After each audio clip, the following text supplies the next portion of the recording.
So, there are a bunch of things that we can talk about, aren't there? There is an opportunity for us to go out there and read the fourth period's latest article because David Pagnotta and the crew over there ended up posting some very interesting trade updates in regards to the Vancouver Canucks and players on the team. But we already did a trade update for Vancouver earlier in today's show, so I wanted to focus instead on some other angles in regards to the Canucks, and in particular, Mr. 11.6 EP 40 points himself, Elias Pettersson, because now we had ourselves some talking points that were brought up by folks like Luke Schenn and Trevor Linden.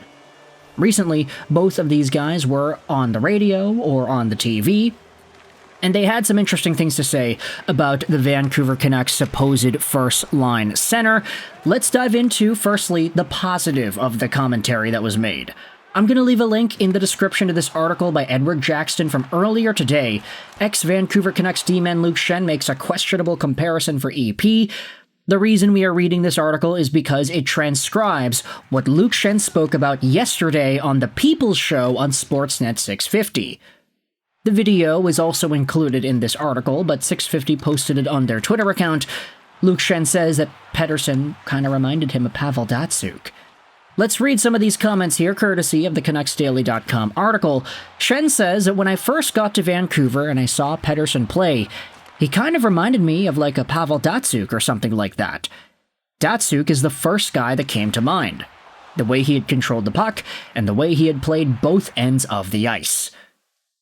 And it's great, because when Pettersson was new in the league, I think that Datsyuk comparison was a very accurate one. Both in the way that these guys would move, how these guys would dangle the puck around. Obviously, Pettersson never reached the upper highs of Datsyukian-level stick handling, but he was in a position where you could say he was on his way. He could make some fancy dekes, he could deke some guys out once in a while, and the two-way defensive responsibility that Elias Pettersson displayed, hard on the back check, with his stick lifts, willing to steal the puck, these were all qualities that Pavel Datsyuk had. And I think it's kind of funny because Vancouver, if you think about Pettersson and the Datsyuk comparison, he isn't actually the only Canucks prospect in recent memory to have had that Datsyuk comparison thrown at him. Vasily Podkolzin was also labeled as a potential Datsyuk-like guy by Craig Button back in 2018-19, but of course we all recognize that that didn't go down the way that it was supposed to. Anyways, Schenn is going out here and saying, yeah, Petey reminded me of Datsyuk, who happens to have been one of the best Red Wings of the past few decades, a multiple-time Selke winner, and oddly enough, never a 100-point scorer. That will always boggle my mind that Pavel Datsyuk never reached a 100-point season in the National Hockey League. He had hit 97 twice, but never 100. Anyways, let's continue on here with the comments by Schenn. Not to comment on it too much, but in terms of relating careers, I went through some ups and downs, and being a higher draft pick in a Canadian market, not that I would ever compare myself, he's obviously extremely more gifted than I ever am, but I think at the end of the day, everyone has adversity in their career, and if you continue to push through and believe in yourself and keep trying to get better and find ways to evolve, eventually Pettersson will figure it out. I think it's no different. Obviously came into the league and had a ton of success, and whether it's injuries or a combination of different things, it has not been smooth sailing for Pettersson. But I think he's gonna, he's a phenomenal player, and he's going to be a big part of that organization there, and I have ultimate belief in him. With the skill set like that, he's a guy who cares. Like I said, not too many guys go throughout their career where it's a straight arrow to the top.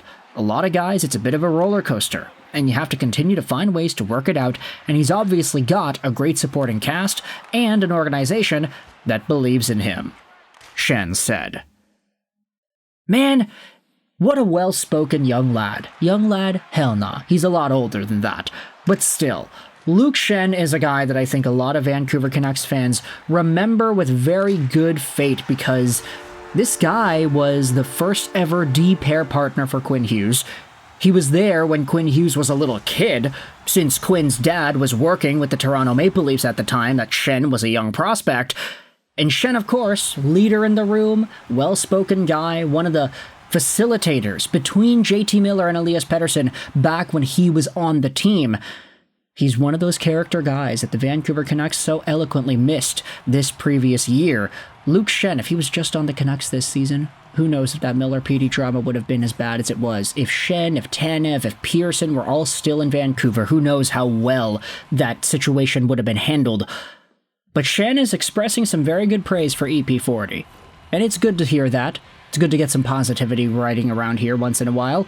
Because earlier today, we had kind of the opposite. I say kind of, not fully, kind of the opposite. You had Trevor Linden on Donnie and Dolly. We're going to go out there and leave a link in the description to this video clip. 2 minutes and 20 seconds of Linden on the show talking about Elias Pettersson and what he's feeling on the situation. But I used the AI machine to transcribe what it was that Linden said. Let's go out there and read the scoop. Don Taylor asks Linden on the program, "While we're on the subject of the Canucks, Trevor, I gotta ask you, can you envision Elias Pettersson having a strong offseason and turning his career around?" This is what the former Canucks captain and legend ended up saying. I mean, yeah. I mean, you gotta hope so. The commitment that the team has made to him, obviously significant. I mean, they're banking on this guy to be the player. And I'm not sure exactly what goes on with Elias. Obviously, I knew him, we drafted him, and had spent some time with him. And then, it was the last year that I was there. Clearly, I think he's really got to take ownership of where he's at and where he needs to be. And you read some of the comments, I don't know if there's a rift between Danny and Hank, and that seems crazy to me. But he needs to step it up as a pro and step up as a professional and deliver what's expected of him. I mean, he's capable of it for sure, but there's just times where he looks disengaged and uninterested, and that's concerning. Now, you might have caught a really interesting string of words in that commentary from Linden, and it's actually asked to him later on by Don Taylor. He says, "Hey Trevor, can I just clear something up here? You just said something and we're getting some reaction. When you said a rift between Daniel and Henrik, you meant a rift between Daniel and Henrik and Elias Pettersson, right?" Yes, of course. Yes, I mean, I just don't know anything about that. Guys, I've heard nothing, but yeah, it's out there. Danny and Hank? Nah. So, there was a little bit of clarification there. Linden then says, in regards to Elias Pettersson, "I know he cleaned it up with his comments about the market and playing in front of the fans, but I mean, that's not where you want to go. Yeah, and you don't have to look too far. You can look to number 33 and number 22. Nobody took more criticism earlier in their career for what they couldn't do, and you know what those guys did? They just went to work, and they just worked and worked. And you could not ask for better role models, especially for a young Swedish player in markets such as this, to learn how to handle that. Like, are you kidding me? Like, it's on a tee. If you're not sitting there talking to these guys every single day about what's going on for you and how to handle things, I mean, it couldn't be any simpler for me."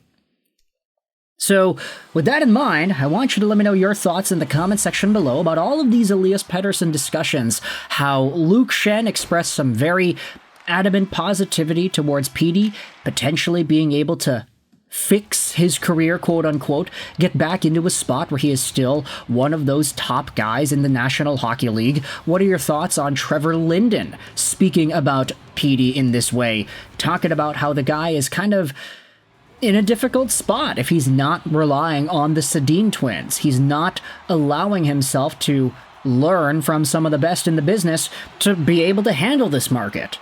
It's so interesting how this Pettersson, Sedin thing has come out, and now we're all talking about whether or not he gets along with the Sedins and whatnot, and it's becoming a pretty big deal in this city. So I want you to let me know your thoughts in the comment section below. Schenn and Datsyuk and Linden and the Sedins. Lots to talk about in regards to EP116. Let me know in the comment section all your opinions. I hope you enjoyed this British Ashroll 9. And bye.